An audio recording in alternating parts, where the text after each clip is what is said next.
3.0 is a roll call of school board members. We have 4 here tonight, and Foss and King are both absent. Let me know ahead of time. So we still do have a quorum.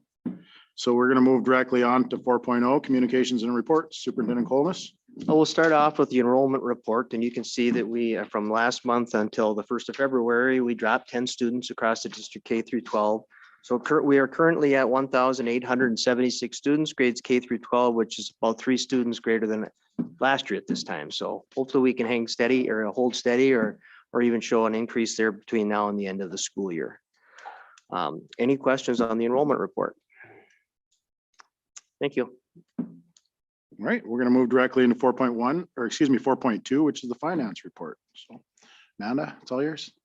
All right. So I'll start with the budget to actual numbers. So our revenues are a little bit up from the previous years, but in line percentage wise of where we're at. Our budget to actual on our federal revenue is quite a bit higher, but that's mainly due to some of those ESSER funds were just not in our original budget.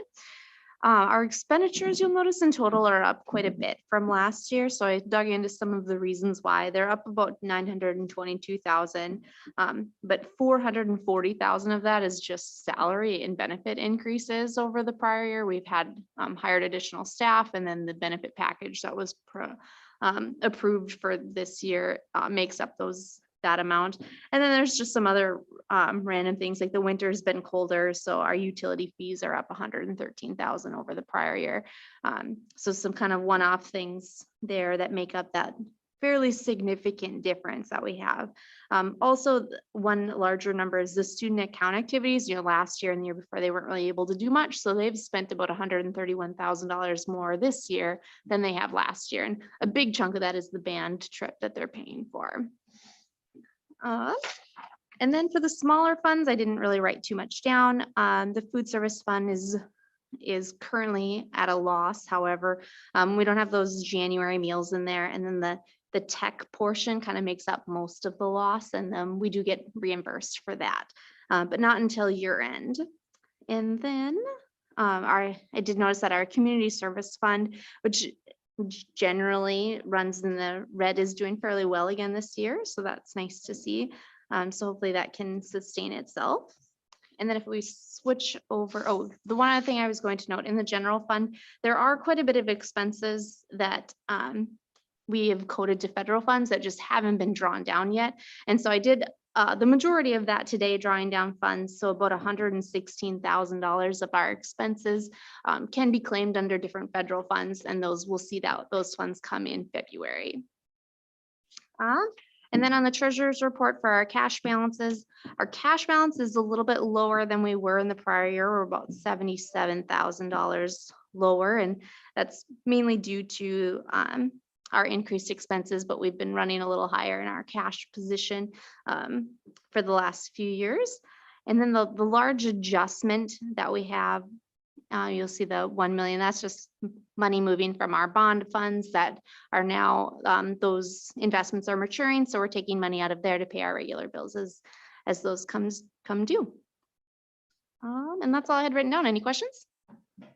And I'll just comment too on the increased fuel costs as well as, heating. I mean, right now, I'm sure your bills at home were significantly higher last month than they were in December. So I noticed it at our place, and I'm sure that's across the district as well. When you're running 4 large buildings, it's going to have a significant impact. And then fuel costs are up a little higher than last year at this time. So those are things where we were hoping for lower expenses, but we'll probably have to be adjusting that budget. Right.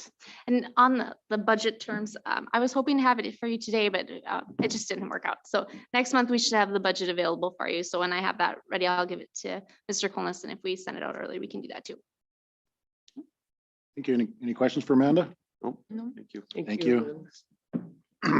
Let's move on to 4.3, administration and department head reports. So first one is superintendent of schools report. Yeah, I'll just comment on a few things that are not listed in my report, though. Some things to celebrate. We were very fortunate. Jonathan Kruger and Malia Bike were down to the AAA banquet in Mahnomen on February 2nd, and Jonathan was selected as the Region A winner. which is quite an accomplishment. And he will be advancing to the state competition. And then he'll be introduced at halftime of one of the basketball games at the state tournament. So that's quite the honor, and we're very, very proud of both of those. It was fun to go down. That's one of my favorite events of the year. Also, we had an award winner, a junior, Caleb Zedlick, and he was selected as one of the Excel winners from the State High School League, which is also a very high honor, and he will be receiving recognition from the league. So we'll invite him into the next board meeting and make sure both of them are recognized with Green Wave recognition. It's a busy night of activities. We have home basketball. It's already section girls hockey, and we are hosting. So we have the semifinals tonight, and Green Wave will be taking on Crookston at 8 o'clock. Then in a couple of weeks, we'll be hosting boys section hockey. So a lot of stuff going on, and before we know it, it'll be springtime. So if you get a chance, stop on out and check out the Green Wave. Tonight and tomorrow night, as well as Thursday morning, will be the last rounds then of parent-teacher conferences for New Heights and South Point, and then the only building that'll be left will be the senior high, and they have parent-teacher conferences in the beginning of April. So that'll wrap up the second session of parent-teacher conferences. COVID team update. We have not met the last 2 weeks. We had a significant uptick in COVID cases back right at, in January, and we've been fortunate to see those numbers go down. The Christy and Christy have not been near as busy the last couple of weeks as they were right after Christmas. So, we're keeping our fingers crossed, and we're in a much better place right now than we were probably a month ago. But we'll continue to schedule those meetings, and if there's nothing new to cover with Sarah Reese from Polk County or from Christy and Christy, we'll just hold off until the next week. So we just reserve that in our calendars. Legislatively, it's getting busy down there in St. Paul. I shared some information with you via email from MSBA and MREA. One thing I would suggest, if you have some time on Friday mornings at 9 o'clock, they do a nice job of about a half hour. They go through it very quick on anything new that's going on down in St. Paul, and those are the lobbyists from MSBA. Tomorrow morning, or every Tuesday at 7 a.m., MREA does something similar. Probably more superintendents on that one than school board members, but they give some insight on some of the bills that are that are out there right now in committee, and keep us up to date. And I listed several of them on there. Something to be they talked about the frontline worker proposal. There originally was like 250 million. Now they're talking about $1 billion. And that could have an impact as far as they have some different classifications there. The redistricting was a topic they talked about. The governor's budget, fully funding special education and EL. Those are two very high priorities, especially with MSBA. They're looking at a short call sub license because of the demand right now. There's such a shortage. And then also just some other things I have listed there that we'll just continue to monitor. So I'll continue to send that information to you. And I would say if you have time on Friday morning at 9 o'clock, it's worth your time. So school calendar. So I have two of them in front of you, and they look alike, but make sure you look at the one for 2021-22. Okay. Unfortunately, we've had high fuel costs, and but we've also had cruddy weather. So we've had 4 storm days to date. Last Friday was probably the worst. It was pretty windy out there, and but we did have 3 storm days built in the calendar. And I think when all of us were putting together the calendar a year ago, and when it was adopted by the board, we really didn't think we were going to still be dealing with a pandemic. And I think that has, had people take a look at things a little bit differently. I just think that there is a need for periodic breaks throughout the school year, just because of some of the extra stress that's going on with everybody. That's families, it's students, it's staff. Originally, those 3 storm days, I thought, oh, that'll work out well. But I'm like, right now, when we get done, we have Friday and Monday off of this week for President's Weekend. And if there's no break until Good Friday, that's about 2 months. And that March 11th date was kind of strategically placed in there as just a nice little 3-day weekend in March where we could just catch our breath a little bit. And I think right now, everybody's working hard. Everybody's doing the best they can, but I think those breaks are needed. And I would like to see the board entertain taking a look at making a few adjustments and leaving March 11th and April 10th in the calendar for non-student days, non-staff days. They'd basically be vacation days for the staff. But then add on a little bit at the end of the year. We're coming back to school after Memorial Day weekend anyway. Originally, it was going to be Tuesday, Wednesday. I would propose having kids on Thursday, possibly Friday morning, and then having a staff day on that following Monday. And there could be some more type things in there. We're always in need of extra professional development time. And that's across the board, not just licensed staff, but also some our non-certified staff as well. And we have a lot of things that we could be working on there, and we'd put the time to good use. We are well over as far as the minimum number of hours required by statute. That was always a question mark at the high school, but we've increased the day there. And even if our seniors are done a little early, they're still going to be in good shape to be over that 1,020 hours that are required by state statute. So I know it's not on the agenda tonight to amend the calendar, but I just think right now that 2-month window where we don't have a break could, I think one in the middle there would be much appreciated by across everybody in the district, as well as at Easter Monday. So I don't know how you feel about that, but I just think that right now the extra stress that everybody's encountered this year, like I said earlier, that we didn't think we'd be dealing with some of the things this year that we are. And I think it would be, like I said, greatly appreciated. I think with that, Superintendent, I think what we'll do is I'm gonna ask the board to, we don't need to discuss it right now. We'll let Superintendent finish his report on everything. But if we can add it to a business item, and then we'll have discussion at that time. And Sounds good. Appreciate it. And then speaking of the calendar, the 2022-23 calendar, we have a great group of staff members and board members who have met twice to put together the framework for the 22-23 calendar. And the dates are pretty similar to this year, the way it lines up. Like I said, we've met twice and we've put some designated dates in there. For example, like December 23rd was one that everybody felt, we're not even going to put that out as an option for not, we're just going to determine that's going to be a day without school because it's right, butted up to the weekend there. And also January 2nd. So there were some dates that the committee felt strongly that, we're not even going to put these out for a survey. But then there are 6 dates that we're going to put out a survey here. I sent it out to the committee or group today to make sure it looked okay. But then they would select 3 of those 6 dates as their top choices to not have school next year. We're going to make sure we have an e-learning plan brought to the board and approved. We'll also build in storm days in the calendar, but we're still in the, we're in the building stages right now, and eventually we will get that to the board for formal approval. And we have to have that done by May 1st. So we have quite a bit of time to work with, but there's a template, and Lindsay and Lynn sit in on that group, and we will, once we get the survey out and get the data back, then we will get back together as a committee and move forward with the recommendation. Then anything you'd like to add on that? No, and I apologize. I haven't been able to attend the last 2. So no, I don't have anything to add right now. And there's a little summary, or the agenda from the last meeting is there if you want to take a look at that. But the calendar is very similar to last year as far as the way it's set up, with the holidays, etc.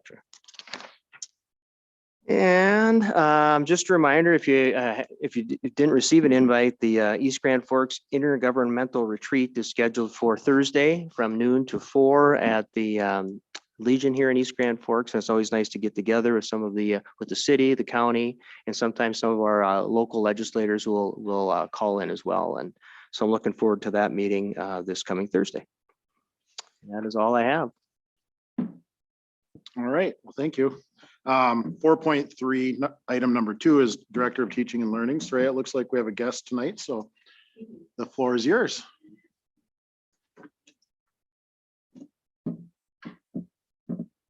Good evening, everybody. As you know, part of our American Indian education programming requires us to have an American Indian Advisory Council of Parents. And so this evening, we have with us Dara Omeng, who is our president, and she's going to share with you what we've done and a vote that we have to take every year. So I'm going to turn it over to Dara.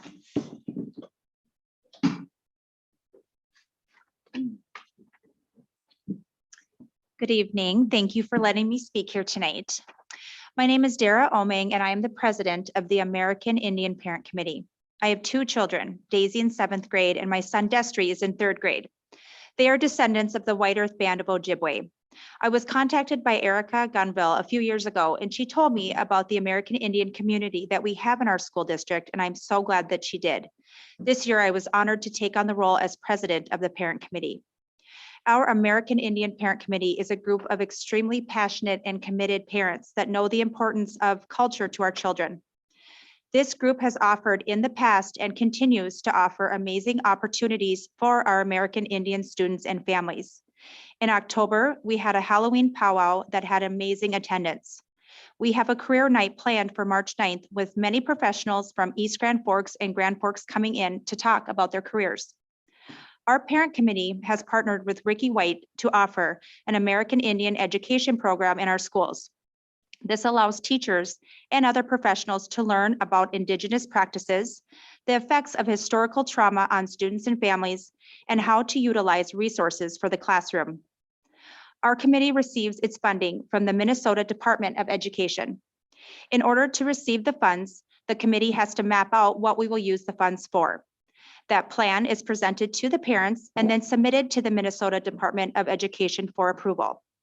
The plan that was presented and approved included the Halloween powwow and career night that I previously mentioned. It also included bringing Dan Ninham to each of our schools in November and December to teach Indigenous games. We're coming up soon with a graduation powwow and then a water keepers event that all of the 4th grade students participate in, and many, many more. Every year, the parents take a vote of concurrence to ensure that the funds have been used in the way we said we would use them. The vote passed, and now I am here to present it to the board. We need the board to sign that we did the vote, it passed, and once that paperwork is complete, it can be sent back to the Minnesota Department of Education. Any questions? Questions, board members? How many parent members are on your board? What are we at right now? Every American Indian parent is invited to Yep. be a part of the board. We have about 5 active members. Great. And we don't need any board action, right? I just need to sign it. Yeah. Just a signature Okay. that the vote occurred and that. Okay, well, we will do that. And I guess congratulations as you guys are building it. It started smaller and it seems to be getting It's a really good bigger program. and bigger and having even bigger events. So Yeah. keep up the good work. Thank you so much. How many students are involved? We have We have Yeah, 79. 78 or something, yeah. Nice. I just will update you on one other thing that's going on. So Ricky has applied for us to receive Title VI fundings as well. And that's federal funding, and that is different than for American Indian education. It is different funding than the state funding. And the difference between the two is when parents fill out their demographic information currently, Minnesota just takes that and says, okay, East Grand Forks, you have 79 American Indian students. Based on that, we give you X amount of dollars. For federal funding, it requires all parents of American Indian children to fill out a form. And on that form needs to be their tribal identification number. So we are just, and we need at least in order for us to access that funding, but it could be up to another $10,000 to add to it. So we're going to try and we'll see what we come up with. But Ricky's done a nice job. He put a video together for us that we sent out along with the form. And then we're going to also mail the forms out to parents. We have a short window right now. Everything has to be in by March 11th. So we'll see what we get, and we may not get the additional funding, but we're going to try. So. That's great. So Saraya, real quick, when you say 10 children, could that be one family of 10 children? Right. Okay. Yep. Just 10 children. It doesn't have to be separate families. It can Right. be. Okay, perfect. Yep. Any other questions? If it's more than that, does it get more money or? Yes. Oh.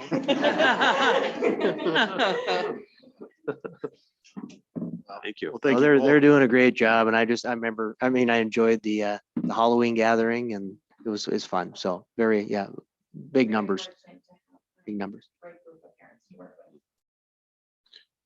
Well, Thank you. Thanks again. Let's move on to 4.3, item 3. Dr. Dunn, it looks like you want to talk about Mr. White. Frank White, The floor is yours. thank you. Are any of you familiar with Frank White? I am, yes. So at our last mentor-mentee meeting, we had all 3 years of mentors all together and mentees. It was really a good time had by all. Tammy Schumacher, Todd Schumacher, and Jen Maxner. I'm sorry, I need to get in front of here, don't I? They sort of lead the discussions. We reviewed things to see where everybody was, what we could do. There was great discussion. And one of the things that I brought up, we have Amy Mulroy. I've talked about her before. She comes in throughout the year and she visits the elementary buildings and does a lot of coaching and observations. She's also available to the middle school and high school, but it's kind of a different setup. So it just seems like because they're hourly and it's a little bit different than the elementaries, that she's been seeing more of the elementary teachers. So I wanted to bring somebody in who could focus a little bit more on middle school and high school. And so Frank White's name came up. So Frank, he was a professor for 34 years at UND, very well regarded. I took his class, Drugs and Society.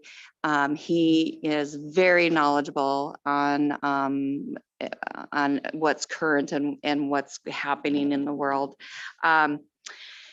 Right now he is going around and he's doing a lot of speaking engagements at different schools and different organizations and colleges and so forth. He was at Ada this year, not too long ago. He was quizzing me about Mr. Coldness and where he came from and all of that. So anyways, he is so appealing to people of all ages, young and old. So I was really excited to give him a call and ask if he'd ever be interested. And when I brought his name forth to the mentors and mentees, they were very well, it was very well received that they were interested in doing something like that as well. When I met with Frank to talk to him about what this would look like, he said, when I come out to the schools, I like to do 2 presentations. I'd like to meet with students, and then I'd also like to meet with staff and parents and community members. So I thought, well, this is sounding better and better all the time. So I called Mr. Lohr and we talked about how that would work. So what we are planning to do is have Mr. White come from 2 to 3:15 and talk to all of the 9th and 10th graders on March 1st. And then it will also be extended out to parents, all staff members, and the community to come. We'll have it in the pack. And I really want to get the word out because he is just so engaging and so knowledgeable. And he's just, he grabs your attention and you learn a lot. It's a very worthwhile time. So we also are going to offer a 1 credit CEU to teachers who attend. So that would go towards their licensing.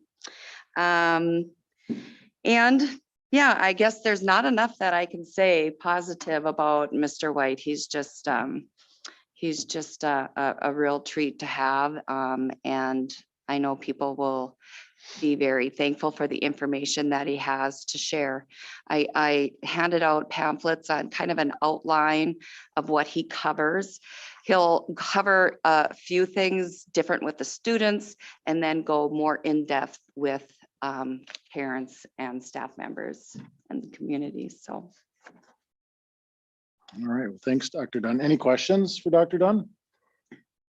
You mentioned 2 to 3:15 Yeah, for what 9th was and the 10th other time? graders. When was the Oh, I'm parents, sorry. teachers? So that will be from 3:30 to 4:45 or yeah, 3:30 to 4:45. Yes, Oh, March 1st also. on March 1st Yeah. also. So you had mentioned 9th and 10th graders. Is he planning on doing middle school then too? He would absolutely love to schedule more. So I thought we would first get this going on March 1st and then go from there. So, yep, Yeah, I think to echo Lynn's point, I think that would be very beneficial. Yes. Right. No, Professor White's an outstanding presenter and everybody knows him. And if you have a professor where people are trying to get into his class, not nonstop, he's quite the character. And I think I would agree, try 9 and 10, but get it into the middle school too. right. Would you do 11 and 12 eventually too, or? Yes, we are hoping to do that. And like I said, this is just a starting point and then we can go from there. Good. So, and he's real easy to get a hold of. He and I are friends. I've known him forever. So, so we have a little bit of it in there to, I can call him up and say, hey, can we get you scheduled for a few more sessions? And he'll be more than happy. Oh, great. Great. So thanks for putting it together. So, No, it was my pleasure. well, I think Superintendent Colness, we need to make sure that we do everything that we can to tweet it out or whatever you do, get on the Twitter machine and let the parents know. And yeah, so excited, looking forward to that. Good. Pretty good outline here too, and Mhm. certainly something that our kids need to hear about. So, good Absolutely. job. Okay, thanks. Let's see, do we have any other reports? I don't have any department head reports. Others, so let's move to 4.4, committee reports. Superintendent Colness? And I talked about the incident command team. We'll still continue to schedule those meetings at 8 o'clock every Friday or the last day of the work week. And, but only meet if there's new information. So facilities committee would like to set a meeting date sometime here in the near future. 2 things, putting together that summer project list. It won't be as large as last summer. That was quite the summer, but we will continue to work on those projects that we've been doing for the last few years. But also there's a plan for the CMS parking lot that will be extended to the north. And it will be seal coated and they'll be repainting, and the pricing has been very fair. Basically the same pricing that we had through the bid, if we had done it originally. So there's some positives there, but that's scheduled to get done this summer. And then there'll only be 1 lane of traffic in the middle, so it's not so congested, with the parking lot. And the Health and Safety Committee is scheduled to meet via Zoom on Tuesday, February 22nd. So at 1:30, I'll send out that invite. They usually don't last too long with the Zoom format, and both any safety concerns will be brought forward. So that's all I have for committee reports. I'll just give a quick report on the negotiations committee. We're just about complete with the principals. We had to, because school was canceled Friday? Friday. Yeah, so we had to push our meeting, but we'll get that hopefully to the next, hopefully it's all completed into the board at the next meeting. And then we'll be starting to chat with the superintendent here shortly too. So with that being said, any questions, committee reports? All right, let's move on to 5.0, the consent agenda. First of all, does anybody want anything pulled off the consent agenda? If not, I will entertain a motion to approve it as it's presented. So approved. I'll second. Questions or discussion? All right. All those in favor of approving the consent agenda as proposed signify by stating aye. Aye. Aye. Anybody opposed? Motion carries. 6.0 opportunities for citizens to speak not on the agenda. I have none. 7.0 is to approve the agenda. So here's the one where we would either approve the agenda as presented, or we would approve it and add the calendar. So I will make a motion to approve the agenda as presented with the addition of Superintendent Colness. Help me out with wording how you want this. Amending the 2021-22 school calendar. Be 8.3. Yep. I'd second. Questions or discussion? All those in favor of approving signify by stating aye. Aye. Aye. Anybody opposed? Motion carries. 8.0 is district business. So 8.1 is a resolution directing administration to make recommendations for reductions in programs and or positions. This is something that we do every year. It's uploaded into board book, and it doesn't mean we're making reductions. It just gives us the ability to make those if need be. So I need a motion and then a second, and then in the absence of no clerk tonight, I'll call a roll call. So moved. I'll second. Questions or discussion? All right, I'm gonna call a roll call. So Brat, Yes. Baselug, yes. Boucher, Yes, Usseldinger, Yes. resolution passes. 8.2 is to accept donations to the school district. Somebody would be so kind. I'll make a motion to accept the donations to the East Grand Forks 595 School District. First donation is from Richard Habert and Audrey Bergeron to senior high for robotics of $1,500. Second, East Grand Forks Arts and Crafts Fund to senior high for music trip of $5,000. Total donations is $6,500. Thank you to them. I will second. Questions or discussion on the donations? Again, thank you to those individuals and groups, and all those in favor of accepting the donation signify by stating aye. Aye. Anybody opposed? Motion carries. 8.3 is to amend the 21-22 school calendar. So let's see. I gotta find my notes here.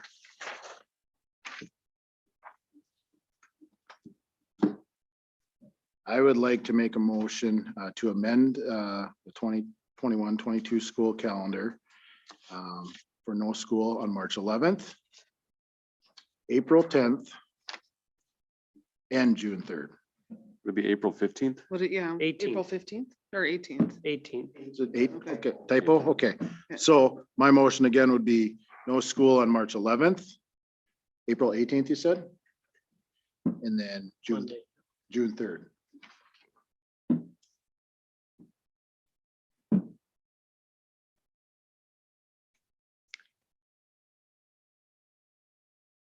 So just need a second. We were gonna do a half day, June 3rd? What was that your recommendation? You know, I would be fine with either one. I'd be fine with the staff day on Friday, then also have a staff day on Monday. And we'll put it to good use. There could be some flexibility that week after, right? But we will put that to good use. And then would Thursday be an early release or full day? I'd have to look at that to see what the We will. history has been on that. And second, Actually, is this a typo maybe? June 2nd and 3rd, I'm wondering if the 3rd, June 3rd is a Friday. was that yeah. a full day off and June 2nd was a half day? No, I believe June 2nd was listed as a student day anyway, so. well, on here it says professional development, no school Oh. students. But it was a storm day. Oh, right. Yeah, Yeah. Okay. Would we, so if we did decide to go an early out that Thursday, would that need board action? Or can that be? not necessarily. no. Yeah, I wouldn't, right? No. Yeah. Okay, so back to the motions is March 11th, no school, March 11th, April 18th, and June 3rd. I got that right? Okay, and I just need a second. Well, second. Questions, discussion? All right, all those in favor signify by stating aye. Aye. Anybody opposed? Motion carries. 9.0 is payment of claims and accounts. We gotta pay the bills. As they're uploaded in board book. Make a motion to approve K-12 bills 12272 through 122493. I might have got 122272 through 122493. Checks in the amount of $1,022,888.65, along with EFTs of $602,865.78 for a total of $1,625,754.43. I'll second. Questions or discussion on the uploaded bills? All those in favor of Paying the claims and accounts signify by stating aye. Aye. Aye. Be opposed, motion carries. 10.0 is board member comments. Start on your end, Eric. Just good luck to everybody with whole season coming up, and congratulations to the AAA participants. Great job. Tom? Yeah, just echo what Eric said, and hopefully our months ahead, we can let winter go away quietly. Lynn, you got anything? Just congratulations. It was Jonathan Malia, is her name? And Caleb. Caleb, yeah. No, that's really great. Good accomplishments there in the postseason, of course, and then the generous donations. That was very nice to see as well, so. that's all I have. I don't have anything. I would just echo that. Congratulations. I think when was the last time we had that a double A winner? We've had one before. We had a triple A winner a few years ago, but it's very uncommon. Thompson. So, yeah, it's a very high honor. Yeah. That's, those are, like when Jim Weinzierl gives a speech at the deal, these are the best of the best. Those are really, they're very well-rounded, hardworking individuals. So It it's great. not only shows their character, but it's also all those that have supported them in the learning environment. So the Yes. congratulations goes out to staff all the way up to. So thank you, and congratulations. 11.0, the next board meeting. As we've changed the schedule, the next board meeting won't be till March 14th, if need be. We'll call a work session. What we did last month is Mike and I visited. We typically visit weekly, and if anything does come up, we'll utilize that before the 14th to have either special board meeting if needed, or a work session to go over things. But as of tonight, there's nothing. So we'll be meeting again in March. Otherwise, 12.0 is to adjourn the school board meeting. So I need a motion to adjourn. Almost. To I'll adjourn. second. Questions or discussion? All those in favor of adjourning signify by saying aye. Aye. Aye. Anybody want to stay here? All right, meeting's carried. Thanks, meeting ended. Thank you, everybody.